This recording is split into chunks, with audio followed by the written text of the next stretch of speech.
অনেক দিনের শখ ছিল যে আমি একটা প্লান্টেড অ্যাকুয়ারিয়াম করব। তো আপাতত আমার এরকম ছোট্ট একটা সেটআপ আছে। তো এটা জাস্ট প্র্যাকটিসের জন্য করছিলাম যে গাছগুলাকে বাঁচায় রাখা যায় কিভাবে, একটু একটু রিসার্চ করতেছিলাম কিভাবে করা যায়।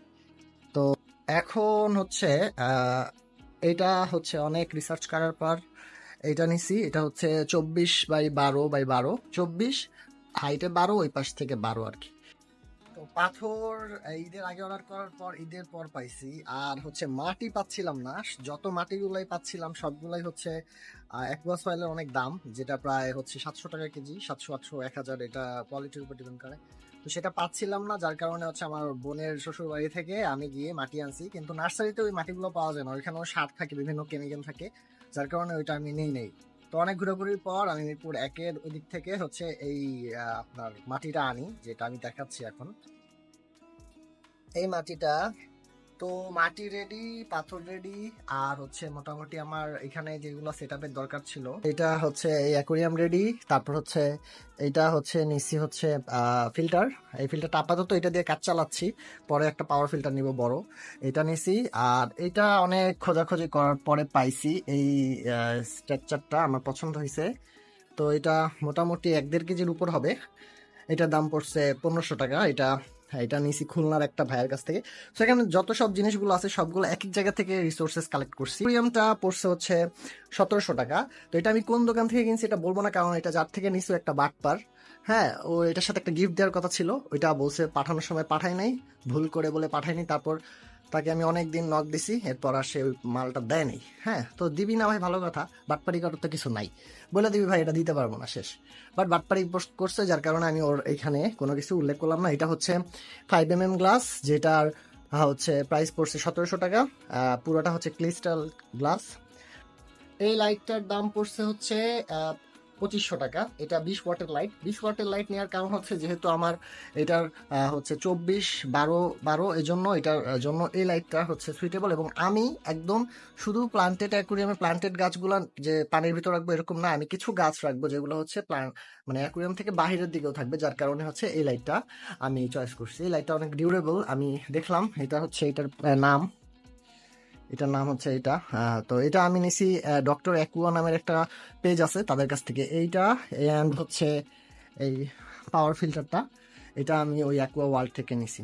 তো আজকে মোটামুটি সেটআপ স্টার্ট করব। তো স্টার্ট করার পর আমি আপনাদের সাথে শেয়ার করবো, এবং আপনারা বলবেন সেটআপটা কেমন হয়েছে। ওকে, সেটআপ স্টার্ট করার আগে ফার্স্টে যে প্রবলেমটা ফেস করছি, এখানে কোনো হচ্ছে ইলেকট্রিক লাইন নাই, যার কারণে আব্বু এখান থেকে একটা লাইন বের করে দিচ্ছে আমাকে, যেন আমি আমার ফিল্টার এবং লাইটে পাওয়ার দিতে পারি। তো সবার ফার্স্টেই যে মাটিটা কালেক্ট করছি সেটাকে একটু পানি দিয়ে নরম করে এখন আমি এটার বেসটা রেডি করতেছি, কারণ এখানে ম্যাক্সিমাম প্লান্টস গুলাকে আমি লাগাবো, যার কারণে মাটি দিয়ে বেসটাকে রেডি করতেছি। নেক্সট স্টেপে আমি করতেছি হচ্ছে আমার যে মাটিগুলো দিছি সেটা যেন পানিকে ক্লাউডি না করে, তার জন্য আমি পাথর নিয়েছিলাম 4 কেজির মতো। ওই পাথর দিয়ে আমি পুরাটাকে কাভার করে দিছি, যেন আমার সয়েলটা দেখা না যায় এবং ওইটার উপরে একটা হোয়াইট লেয়ার থাকে, দেখতে যেন একটু মিনিমালিস্টিক ফিল হয়। এবং অ্যাকোয়ারিয়ামের পিছনের পার্টটাকে আমি একটু উঁচা করতেছি, কারণ পিছনেই বেশি প্লান্টস লাগাবো, যার কারণে পিছনের লেয়ারটাকে আমি একটু উঁচা করতেছি। ব্ল্যাক উডটাকে নিজের মতো সেট করে নিছি, এখন আমি প্লান্টস লাগাবো। এটা হচ্ছে অ্যানোবিয়াস পিকক। এটা আমি নিয়েছি 650 টাকায় অফারে, এমনিতে নর্মালি এক একটা 500-600 টাকা করে সেল করে। তো আমি 2 পট নিছি 650 টাকা অফারে ঈদের আগে। তো এটার জন্য 2টা গ্লু দিয়ে দিছে তারা। তো ওই গ্লু দিয়ে আমি এখন সব প্লান্টস গুলাকে এটার উপরে সেট আপ করবো। এটা একটা জেল টাইপের সুপার গ্লু, নর্মালি লিকুইড টাইপের না। তো এই গাছটার নাম আসলে আমার খেয়াল নাই, বাট এটা কাইন্ড অফ কার্পেটিং টাইপের গাছ হবে, যেটা আমি এখানে লাগাচ্ছি, কিন্তু পরে এটা উঠাই ফেলছি, এখানে সুন্দর লাগতেছিল না। এই গাছটার নাম আমার মনে নাই, বাট এটা ওই যে খুলনা থেকে নিয়েছিলাম অনেকগুলো প্রোডাক্ট, তো উনি এটা গিফট করছিল। এটা মূলত পানির নিচ থেকে হয়ে উপরের দিকে উঠে, তো এই জন্য এটা একবারে কর্নারে লাগাচ্ছি, যেন এটা অ্যাকুয়ারিয়াম থেকে বাহিরের দিকে বের হয়ে আসে আস্তে আস্তে। এটা হচ্ছে গাপ্পি গ্রাস বলে এটাকে। এটার জন্য সয়েল মাটির দরকার হয় না, এটা এমনি পানি থেকে নিউট্রিয়েন্টস নিয়ে বড় হয়, যার কারণে এটা আমি একটা এটার সাথে বেঁধে পিছনে জাস্ট রেখে দিব, যেন দেখতে সুন্দর লাগে। সো সবুজের সমাহার বেশি হয়ে যাওয়ার কারণে একটা লাল প্লান্টস লাগাচ্ছি 2টা। তো এগুলো সবই হচ্ছে লোটেক প্ল্যান্ট, যেগুলোর জন্য CO2 দরকার হয় না। তো প্লান্টস মূলত আমি যতটুকু জানি 3 টাইপের হয়, একটা হচ্ছে লোটেক, একটা মিডটেক, আর একটা হচ্ছে হাইটেক। তো হাইটেকের জন্য CO2 লাগে, বাট লোটেকের জন্য CO2 আর লাইট খুব বেশি এসেনশিয়াল না, তারপর আমি লাইট লাইটটা নিছি মোটামুটি 5-6 ঘন্টার মতো জ্বালায় রাখবো যেন আমার গাছগুলো নিউট্রিয়েন্ট প্রপারলি নিতে পারে এবং মারা না যায়। তো মোটামুটি সব বেজ রেডি করা শেষ। এটা হচ্ছে পানি দেওয়ার আগের ভিউটা। তো এখন আমি পানি দেওয়ার কার্যক্রম শুরু করি। তো আরেকটা প্রবলেম হচ্ছে আমার বাসার পানিতে প্রচুর পরিমাণ আয়রন, যেটা আমি জানি, কিন্তু তারপরেও আমি না বুঝে এখানে আয়রন পানি হচ্ছে দিয়ে দিয়েছিলাম, যার কারণে হচ্ছে পুরো পানির অ্যাকুরিয়ামের এটা লাল হয়ে গিয়েছিল পরের দিন সকালে দেখে, যেটা দেখে আমার খুব খারাপ লাগে। এখানে অলমোস্ট হচ্ছে 45 লিটারের মতো পানি লাগছে। এত আস্তে আস্তে পানি দিচ্ছি ধৈর্যের সাথে, কারণ এখানে একবারে পানি দিলে সারফেসটা নষ্ট হয়ে যাবে, যার কারণে অনেক সময় লাগছে। তো এর মাঝখানে পানি দেওয়া শেষ, এখন আমি ফিল্টারটা সেট আপ করতেছি। ফিল্টারটা খুবই এসেনশিয়াল, কজ পানি দেখতেই পাচ্ছেন কিছুটা এখন ক্লাউডি। তো ফিল্টারটা সারা রাত লাগায় রাখলে পানিটা অনেকটা পরিষ্কার হয়ে যাবে।